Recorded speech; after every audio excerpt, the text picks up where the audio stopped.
তারা যেটা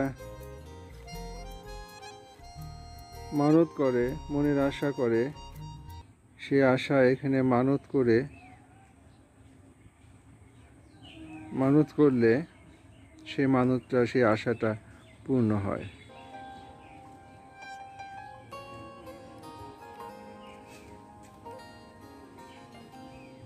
কিছুক্ষণ আগে কয়েকজন দর্শনার্থী এসেছিল, তারা আগরবাতি মোমবাতি জ্বালিয়ে দিয়ে গেছে।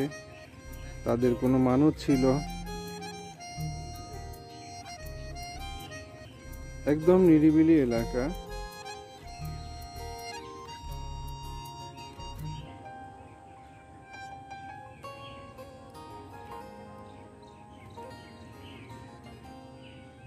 জায়গাটা খুব বেশি বড় না, ছোট জায়গার মধ্যে, তবে বেশ পরিষ্কার পরিচ্ছন্ন। এখানে মদ গাঁজা খাওয়া নিষেধ লেখা আছে।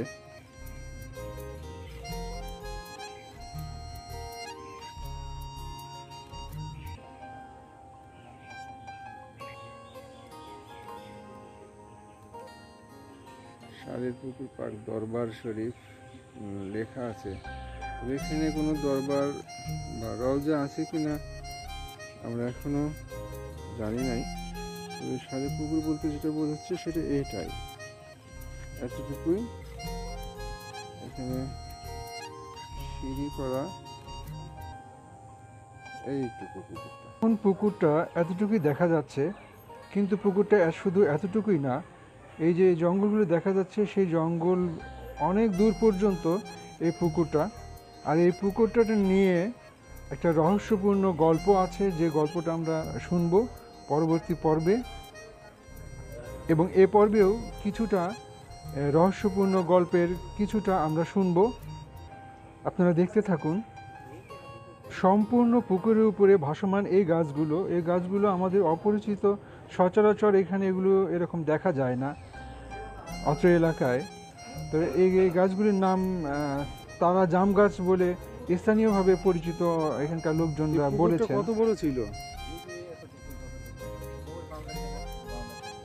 এই বাউন্ডারি দিয়ে, ওই বাউন্ডারি দিয়ে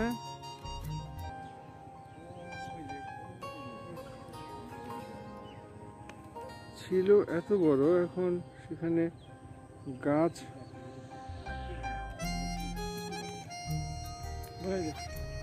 এই বাউন্ডারিটা ছিল হাইটেক পার্কের পূর্ব দিক দিয়ে এই পুকুরের মাঝামাঝি পড়ছিল। ওখানে বাউন্ডারি করা যায় না বিদায় হাইটেক পার্কের বাউন্ডারিটা পশ্চিম দিক দিয়ে চেঞ্জ করে এই দিকে ঘুরে নিয়েছে।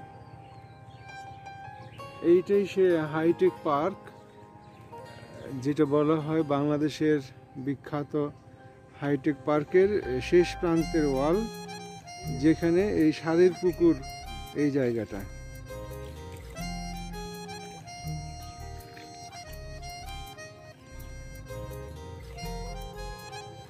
হাইটেক পার্কের বাউন্ডারি ওই সাইডে দিয়েছিল, এটা উঠে ওখানে এটা থাকে না, একাই দোষে পড়ে জায়গা, কি এমন গুলিকে আছে একাই দোষে পড়ে জায়গা। সেই জন্য ওই জায়গাটা বাদ দিয়ে, ওই এলাকাটা বাদ দিয়ে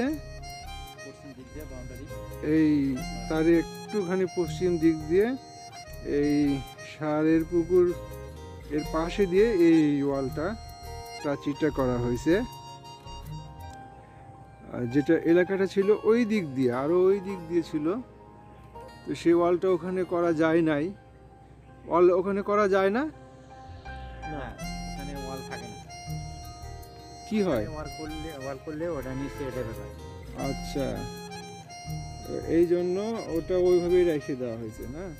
পরবর্তী পর্বে এই রহস্যপূর্ণ গল্পের সম্পূর্ণ বিবরণ থাকবে, যা শুনলে আপনারা অবাক হয়ে যাবেন।